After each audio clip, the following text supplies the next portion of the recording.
6h20, quand le design français se met au service du handicap, entre 100 et 150 000 personnes sont amputées en France. Eh bien, sachez qu'un designer français a créé des covers prothétiques personnalisables. Ce sont des prothèses de jambes qui deviennent, vous allez le voir, un véritable accessoire de mode. Reportage, Hélène Bonnet.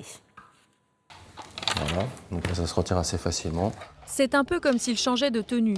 En quelques gestes, Guillaume recouvre sa jambe d'un cover prothétique, un accessoire qui lui permet de personnaliser sa prothèse médicale.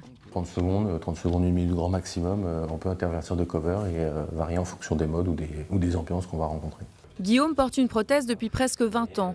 Un support indispensable, mais pas très esthétique. Grâce au cover, il vit différemment son handicap. Aujourd'hui, le fait d'avoir le cover, quand je vais me mettre en short, je me sentirai peut-être moins regardé qu'avant. Ou en tout cas plus sur un côté un peu fantaisie. Avant, c'est vrai que les gens vont nous voir avec une prothèse et ils vont se dire oh, le pauvre, etc.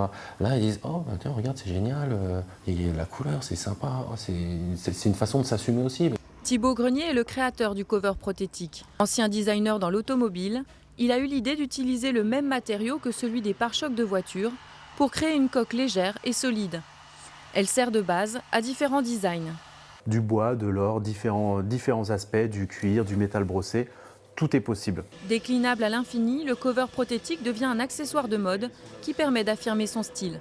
L'idée, c'était de calquer un peu la philosophie des coques de téléphone portable. Aujourd'hui, on évolue dans l'ère de l'ultra-personnalisation. Et qu'est-ce qui est le plus une extension de soi et de sa personnalité qu'un appareillage prothétique ? Le cover est également 3 fois moins cher qu'un habillage de prothèse classique, compté entre 260 et 380 € en fonction du modèle. Voilà, c'était la bonne idée d'une entreprise française. Claire, on reparle de la défiscalisation des heures supplémentaires. Et oui.